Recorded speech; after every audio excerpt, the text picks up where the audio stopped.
and welcome to the Open Book channel where I talk about anything and everything writerly, very, very honestly. And today I wanted to talk a little bit about Amazon's restriction on what you can write in reviews on their site. Writers know more than anyone just how important reviews are to the sales of their books. If no one has read it, no one is likely to take a chance on reading it. But actually, I wanted to talk about physical reviews. Reviews about the quality of a book as a piece of merchandise and not about the content of a book. What prompted this discussion was a mix of a personal experience that I had and the plethora of horror story posts that I've seen by other writers who have bulk ordered their books for a WriterCon or signing event. Of course, now that I want to talk about this topic, I can't find any such posts, and I'm kicking myself that I didn't screenshot them at the time. But I guess you'll just have to trust me. Sorry, things are hard to find. Twitter is now called X. Everything's a mess. Anyway, what I'd seen several times from writers bulk ordering their books was that they received a box full of dozens of copies, all completely loose. Books banged around and books bent over each other, that sort of thing. It was very clear whoever packed the order hadn't even lined them up along the edges of the box to sit parallel to one another, so much as just thrown them in any which way. And of course, that's not what you want to have when you're trying to sell and display your work at a book signing. You know, beat up covers on everything. And my personal experience that I mentioned was much the same, but on a much smaller scale. I started reading Saga, and I loved it so much that I had a physical need to own the collection. Before buying, I shopped around to see what my options were. If price weren't an option, I'd normally want a hardcover of any collection, but in this instance, it felt right to get the real comic issue volumes, and I really wasn't a fan of the alt art on the hardcovers anyway. So, all to say, I chose to go with the Saga box set volumes 1 through 9. And here's the product description of what it looks like. Now, I'm a frugal person. I don't have a large literary collection. I get all of my physical books from thrift stores, and I don't even have a bookshelf to put them on, so to me, this was a big purchase and a big deal. And I noticed in the comments, several customers were dissatisfied with damage to the product upon its arrival, which really sucks. But thanks to those comments, I was able to make the calculated decision that I wanted to go ahead and order the collection anyway, damage be damned. And of course, it was damaged when it arrived.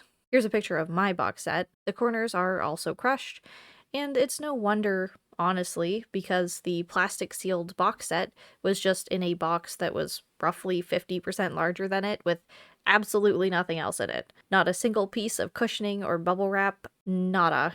And the strange truth of the situation is that if I hadn't been made aware of the possibility that my product would be damaged on arrival, and been able to make that calculated decision to order it anyway, I would have been heartbroken when it arrived with the outer box cover so blemished. So I submitted my review for my purchase, hoping to contribute to the knowledge that shipping is not being taken seriously, and it's affecting the quality of the product. But my review was denied. Amazon hit me with this. Thank you for submitting a customer review on Amazon.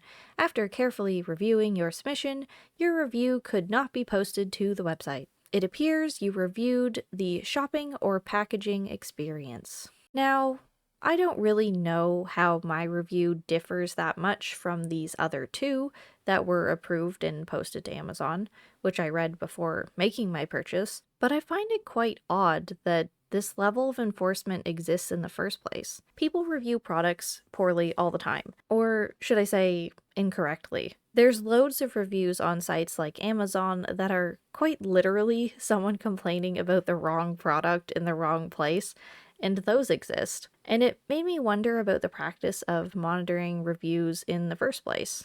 Like, yes, the packaging process is dependent on the care of the individual seller, but like I said earlier, the fact that there was a possibility my product could come damaged was monumentally helpful in my decision in buying. It made me think about a conversation I had some time ago with Dane Reads.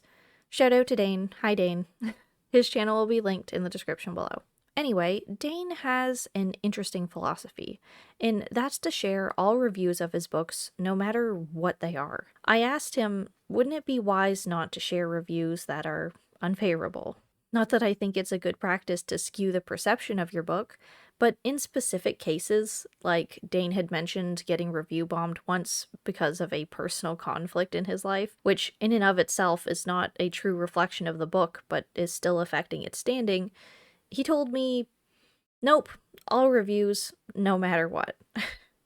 And I found that really admirable. As much as I believe Amazon should enforce some semblance of order, as a huge conglomerate, where does it become Amazon's prerogative to deem what a valid review is? I'm a pretty firm believer that even bad or inaccurate reviews can be useful. Like, if someone doesn't like a product for X reason, but you want it for X reason, that review was helpful, right? So, where do you fall on the review scale? Should reviews be strictly monitored, or should it be a free-for-all? Because after seeing the way some Amazon orders are handled, and the way they are monitoring their comments, I'm slowly becoming an advocate for all reviews are valid. As an author, I think I would be happier getting a shitty review on my book if it meant readers were made aware by the physical quality of the book they'll receive, than for them to not know that they were going to get a smashed up book and be disappointed by it. Because it's not about me then, it's about my customers. This is all to say I believe this is relevant to Amazon as a physical copy distributor. Personally, I think the content of the book and the reviews of that belong exclusively on like Goodreads or rating sites, whereas when you're playing both sides like Amazon.com or, Amazon.ca itself, there deserves to be room for both voices, physical product and interior content, or rather, denotative and connotative qualities. Because a book isn't just an idea when you're buying a physical copy online, it is a product, and its quality deserves to be noted. Anyways, let me know what you think about Amazon, their review system, and whether comments on a book, like its star rating, should be exclusive to its content on there, or include the physical qualities too. I'd be interested to hear some of your own experiences with the company and how that's affected your purchasing decisions. As always, thank you so much for watching. If you'd like to support me in this channel, you can find a link to my Ko-fi in the description below. An extra special thank you to all of the open book supporters. You're the best, and I'll see you in the next video. Bye!